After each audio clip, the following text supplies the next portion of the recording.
Hi, this is Bill Sutton. And Jason Sutton. And welcome to another episode of Sutton Impact Family Style.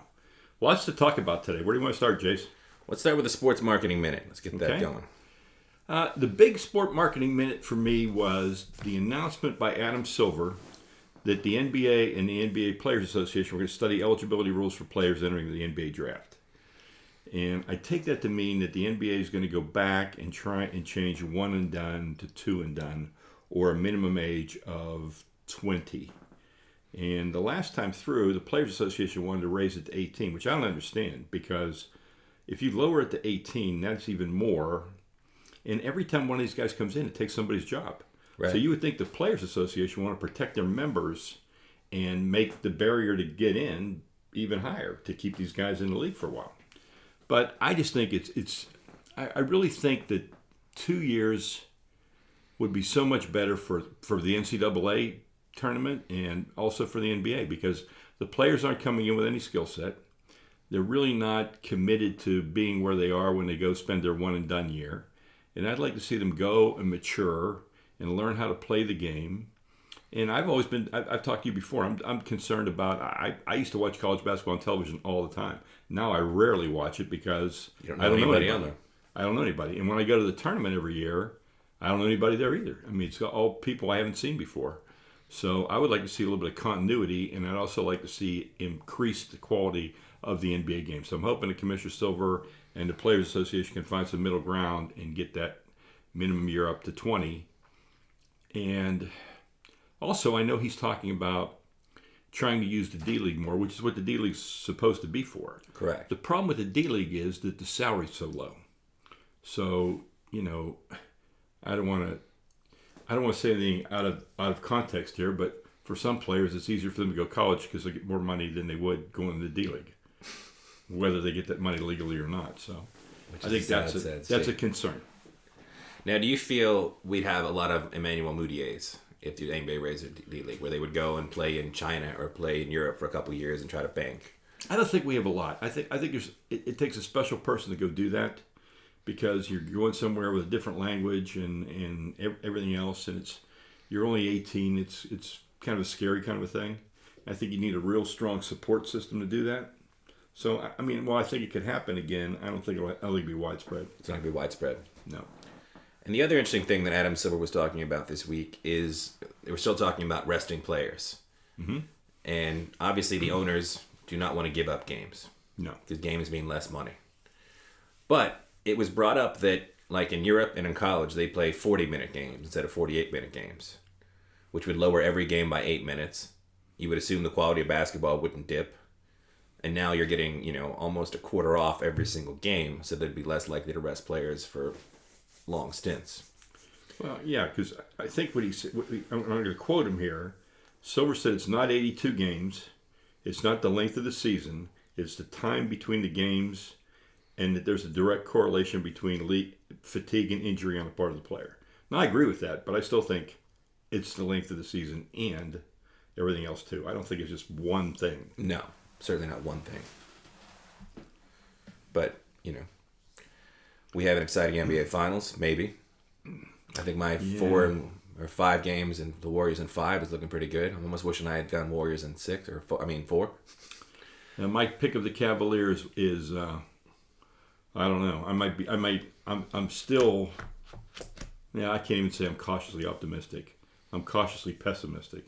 But I think they could get blown out in 4 or 5 games. I just think that as good as LeBron's playing, I was totally shocked that the cast of supporting people didn't play well. I mean, Kyrie played decent. Right. And that's about all I would say. I was disappointed in everyone else. And Kyrie's sort of interesting because, he gives you what he gives you, which is a lot of scoring. But he's not great on D. He doesn't do much to help move the ball on offense. Like, he's an elite scorer, as good as it is in the NBA. I don't think there was any D on the part of the Cavaliers. I've never seen... watching Durant, I didn't know if I was watching an NBA game or the slam dunk contest, because he was getting a running start and just flying through everybody. Nobody would even move over to stop him. I'd never seen that many uncontested dunks in an NBA Finals game in my life. No. They look really good, and then Draymond also did not play well. And Klay Thompson has continued his, playoff long slump. But if either one of those guys comes through, it's just really difficult to imagine anybody beating them. No, but Klay Thompson can play defense pretty well, and I don't care if he scores with all those other guys on the floor. Right. If he continues to play defense, then that's good for that's good for the Warriors. I mean, I'm sure LeBron has one just monster game where he'll drag them to a win, which is why I picked him in 5. But do you think it's going to be the first game at home? I'm thinking. Yeah. I'm hoping that's the case as we move to the other playoffs, the NHL playoffs. I'm hoping that last night was just the Predators' one time to really shoot out and go out, but. As a Penguins fan, I'm a little bit more than concerned right now. It's been a very strange 3 games because Nashville could be up 2-1, if not 3-1. 3-0. 3-0, easily. I mean, I think, they held them for a period and a half without a shot in Game 2. Mm-hmm. Crosby and Malkin did not record a shot last night. And I think anybody, watching the game from the outside would assume that Nashville's the better team. Yeah, I mean, Nashville is just... The Penguins have had these nice little tiny spurts. Yeah. But as long as they can play the suffocating defense, and they can get, again, I don't want to sound like the whiny Penguins fan, but as long as they can get away with being a little more physical, a few more holds, and things that don't usually fly in the regular season. I hate that. It's going to be tough. It is no knowing where it's like, this is how we played all season long, but now we're going to swallow our whistles and let it get... And just like the NBA, I mean, I watched, traveling now 4 steps? Because it's sure not 3. We get the crab dribble and the Euro step. And yeah, I mean, I was watching 3 steps consistently the other day. And I think I tweeted out about it. I said, I just don't like the new relaxed traveling rules. No. I mean, why change it? Why not just be consistent? But it seems like they all get in a room and they say, okay, this is the finals. We're going to do everything different now. Why don't you just play the same game? And to jump back to the other finals, if I was the Cavs, I feel like I'd try to do the Nashville strategy, sort of like they did last year in Game 7. And I would just get real physical with the Warriors and just see what I can get away with. It may not mean, because I feel like, the Warriors are more of a, and I don't mean finesse in a negative connotation here. I'm not trying to say they're soft, but you can bang them around and, maybe you get away with it, maybe you don't. But in this case, I think I would go for it because it's kind of fun. Well, might be their only shot is to ugly it up. They better do something different than they did the other night, or it's going to be over at halftime again, or over in the third quarter. The third quarter was ridiculous the other night. Well, I noticed. This was the same thing against Boston. Boston didn't make shots, but they had open shots that entire series. Mm-hmm. And you can't give those shots to the guys on the Golden State Warriors. No, Cal Korver comes out, put him in the game, 3 shots, and they weren't close. No. And you expect that's what you're there for. I remember when Steve Kerr had that role for the Bulls with Jordan, he was like death when he had that shot. Yeah, they always had, whether it was Craig Hodges, B.J. Armstrong, all those guys would just come in and just... You got to hit it. Hit it. But as we're on the subject of the Cavs and the Warriors, LeBron James had something, once again, absolutely horrendous happen to him this week. Mm-hmm. And his speech was just phenomenal. And it just made me think about, here's a man that's been in our spotlight since he was 14 years old. He's always been a class act. He does a lot for charity. He's paying for, I forget the exact number, but kids from Akron to go to college. Kids from Akron to go to college. He's on his bill, on his dime. Mm-hmm. And he's just been just this great community person, great spokesperson. Think back to Trayvon Martin, he's always one, if there's an issue, he does not mind stepping out in the spotlight, and whether it's the popular opinion or not the popular opinion. Right. And again, the only negative people seem to throw at him is the decision, and he's not Jordan.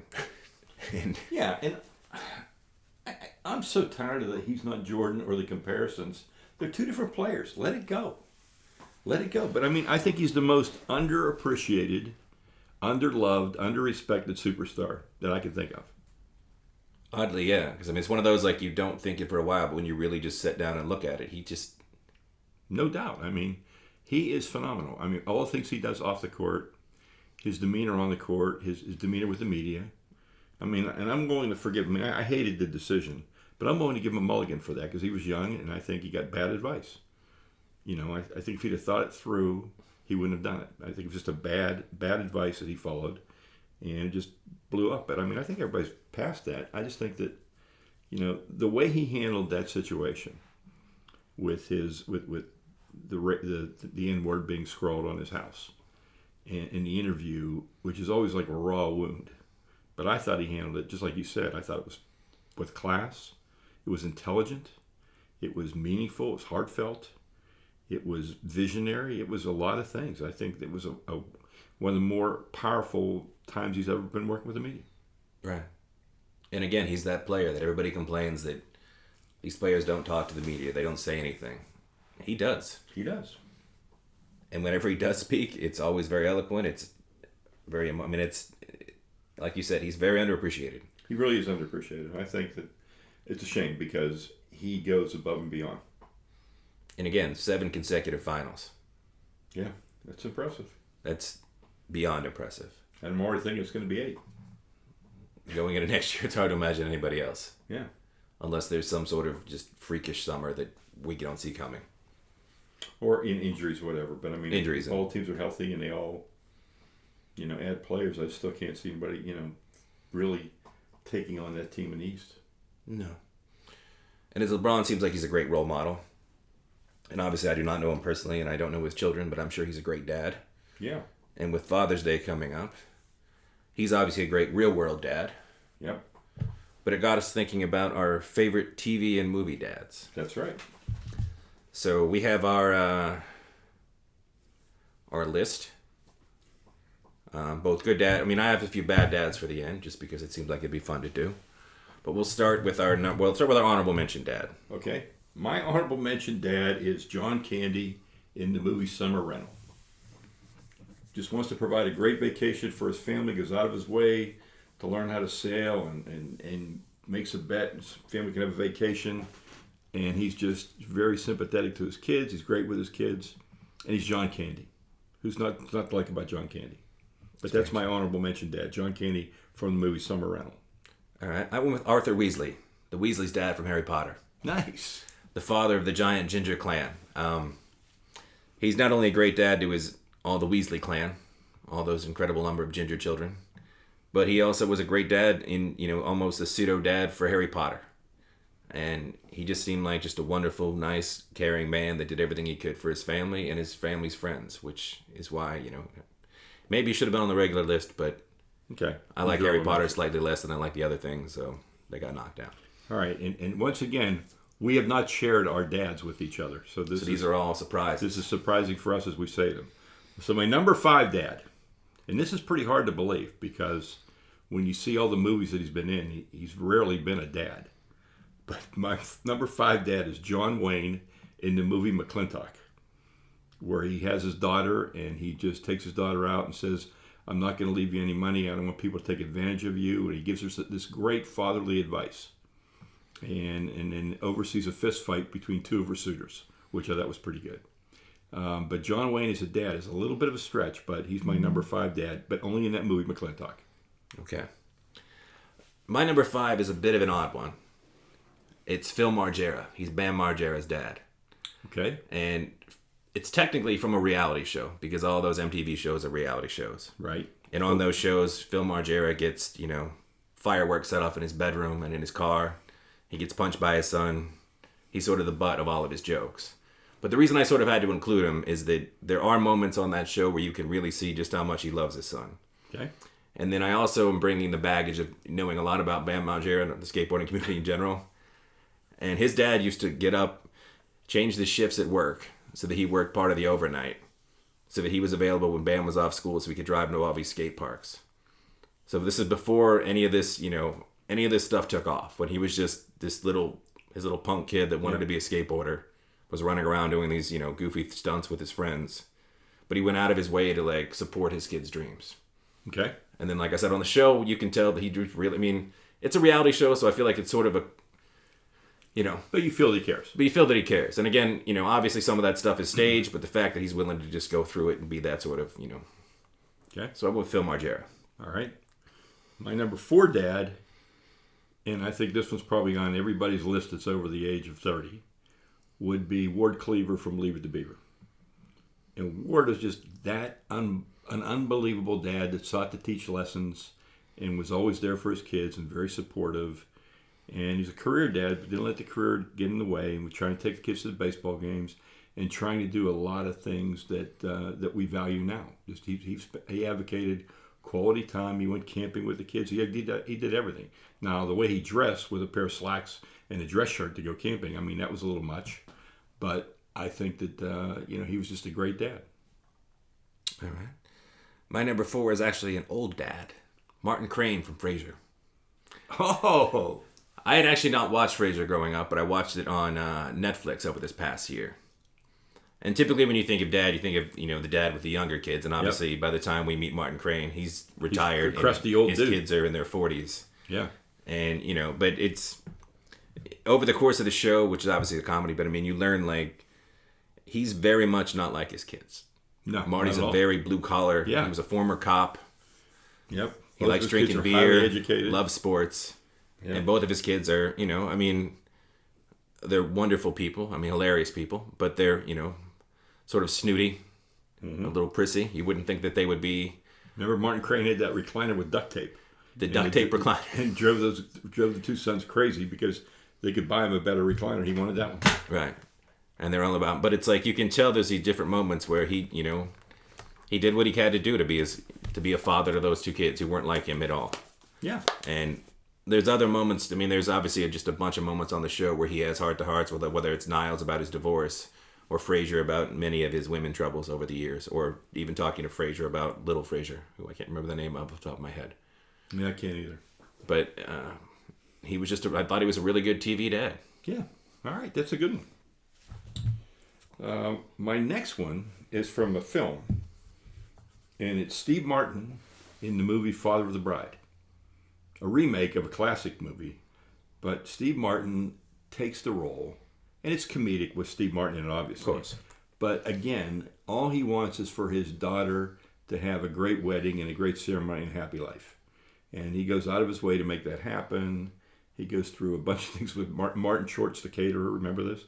And some very funny scenes in it, but at the end of the day, it's one of the most heartfelt parenting things that I've ever seen. He does a great job in it. Very nice. For number 3, I'm with another TV dad, the lovable curmudgeon, Red Foreman from That 70s Show. Okay, you got to explain this one. You got to explain this one. Well, I know there's a lot of times where he obviously is calling his son typically a dumbass. Yep. And he does, do the occasional, just you smack him on the back of the head. Yep. But I watched all these shows on Netflix and, caught up on them. But there's a lot of moments, even though he is sort of this blue collar Wisconsin dad. Yep. Who's all about hard work, dedication, keeping your nose down, keeping your feelings bottled up. He has just so many moments on that show where you can tell that he really loves Eric. And that, all of his being hard on him is out of a place of love. Now, obviously, it's out of a place of comedy as well because it's, it's a comedy show. But he wants Eric to be successful. And you can tell that, he makes sacrifices for his family. Mm-hmm. He's a good husband to his wife. I mean, obviously, you could say that with what happened with the daughter, maybe he wasn't a great dad the first time around. Yeah, but he learned. But again, it's the dichotomy. There's these moments with Eric, where he's not calling him a dumbass, where they're having legitimate father-son moments. And again, you can always tell that there's real love there. So, okay, maybe that's a little high. Maybe I should have swapped him as but you made a good case for it. Yeah. My number 2 dad is a single parent. A single parent at a time in the 50s when nobody was a single parent, or very few, right? So it's Andy Griffith, who was Sheriff Taylor in the Andy Griffith Show. And Ron Howard, of all people, was his son Opie. And the teaching moments and the love and just the shared moments with fishing and different things and just conversations as he let Opie make mistakes and try and have those teachable moments. It was just really, really heartfelt. And you really appreciate the role of a single parent. Now, he had Aunt B, who was his aunt that lived there. Sure. And helped out. And she really wasn't like a quasi-mom, but she did a lot of domestic stuff and made sure she was there when Opie got home from school and everything else. But I just respected, Andy Taylor's one of my favorite dads. Okay. I went with one from my favorite show, Game of Thrones, which is tough to find a good dad. But Ned Stark. Ah. The Warden of the North, eventually Hand of the King. but he's got a large family. Now, you could argue because he has a bastard son, he wasn't the best husband, but there's, if you watch the show, we're not going to spoil anything here because hopefully people are watching Game of Thrones, but you learn a lot about it. But he taught his sons lessons of the world. He taught his sons respect for family, loving family, and it's done in a very harsh time, obviously. I mean, it's a fantasy land, but it's a very realistic, gritty fantasy land. And he was a man of principle. Principles that, pretty much did not end up helping him out in the world that he lives in, which is a little bit like our world, but he was about honor and keeping your word. Mm-hmm. And he was about giving people chances to come clean rather than expose them. If he found somebody doing something wrong, he would give them the opportunity to. And this is obviously a fairly grim example, but as Warden of the North, he was in charge of all the lands. And there was a deserter. And to his son, he basically said, if you're going to pass down the judgment, you have to swing the sword. Which is obviously, nothing we have to deal with here. But his thing was that, if you're going to be the one, a teacher responsibility. And also that if you're going to make the judgment, you need to be the one, but you can't pass that on to somebody else to do the punishment. That's right. It's your punishment to give. So, good lesson to teach. So Ned Stark. A little bloody, but... A little bloody, but it's TV and movie dad, so it's fine. All right. My number one dad is Jack Pearson from This Is Us. And it's Milo. What's Milo's last name? Yeah, it starts with a V. Yeah, I can't say it. But this guy is like very few imperfections. I mean, he is unbelievable, but he's real. Like his wife wants to go back and sing, and he's not happy about it, but he wants to be supportive. And he starts, he's kind of pouty about it and kind of, but then he drives to go see her performance. I mean, and the way he handles his kids. And I mean, he just is just such an amazing, amazing father figure. I mean, when I watch that show, I laugh and I cry. To me, it's the best drama on television. It's incredible. Really well thought out, really well done. And he just epitomizes, if I could come back reincarnated, I want him to be my dad. Wow. That's high praise. That is high praise. I got to be honest with my number one. I thought we might have a crossover here. I'm surprised he didn't make your list. Okay. I picked one. Originally, I read him in a book, but they also made a wonderful adaptation of a film. Okay. And I went with Atticus Finch, To Kill a Mockingbird. You're right. I can't believe I left him off. An absolutely phenomenal dad. Yes. Again, a man of principle. A man who, always set a good example for his kids. Stood up for what's right, even when the entire town wanted to push him the other way. Yeah. When everybody said he stood up. He obviously, whether it was Scout, you could tell that he just loved his kids, cared about his kids, gave everything for his kids. Mm-hmm. It's incredible I left him off because I always say he's my favorite character, my favorite fictional character. Yeah, so we started going down. I was like, we're gonna have the same number one. I'm surprised I didn't have him. All right, so you did something I didn't do. You have your bad dads list, which I think is incredible. I do. All right. Now, I think hopefully they didn't go too over, but I tried not to go too crazy. Like you have horror movie dads, like Freddy Krueger's dad, who's obviously just a psychopath. I tried to stick to just fictional bad dads, and I think there's a long list, but these are the ones I came up with. Okay. And with Don Draper from Mad Men. He's a horrible father. He's a horrible father. I can't think of anybody worse than Don Draper. I absolutely love Mad Men. It's one of my all-time favorite shows. Mine too, but he's a John bad dad. Hamm is phenomenal in it. Bad dad. Bad dad. I mean, absolutely, that should be under his collar. Bad dad. Yeah, he's incredibly neglectful. Oh. He's always putting his own needs above theirs. Clueless about his kids. He's off sleeping with somebody upstairs and he leaves them alone. I mean, it's just... Yeah. As much as I enjoyed watching Don Draper, it was when I started thinking about legitimately bad TV dads. Great dad guy, bad dad guy. It's like, bad dad guy. Mm. George Bluth Sr. from Arrested Development. Where Michael Bluth was a very good dad to George Michael. George Bluth Sr. was a pretty crappy dad. I would say so. Once again, I mean, they show flashbacks where he's leaving he promised to take his kids camping. And instead he's walking off with a lady of the night, And he's like, this woman lost her dog. I have to go help her find it. And just leaves his kids sitting on the porch. He obviously lied, put his kids in terrible positions. Most of his kids are kind of a mess. Yeah, can't agree with that. He's a bad dad. He's hilarious, but a bad dad. I went with Jack Torrance from The Shining, which I've been told... I've only seen the movie, The Shining. Right. And that was a category. It's film and that was film and TV. Yeah. And obviously, you know, there are some supernatural elements that, you know, but Jack obviously in the beginning of the movie had a little bit of history with, you know, maybe being a little too physical. Yep. With his son. And, you know, he obviously took his family to this weird isolated location, and it you know, again, the supernatural elements come in, so you kind of want to give him a little bit of a pass. I would point out, though, if anybody's ever read The Shining, which is one of my all-time favorite books and absolutely the most frightening book I've ever read, he comes out to be a good dad in that, despite what you've seen in the TV and the movie. Right. And I know Stephen King was never a fan of the actual Jack Nicholson film, because he felt like it didn't give a very good representation of his actual book.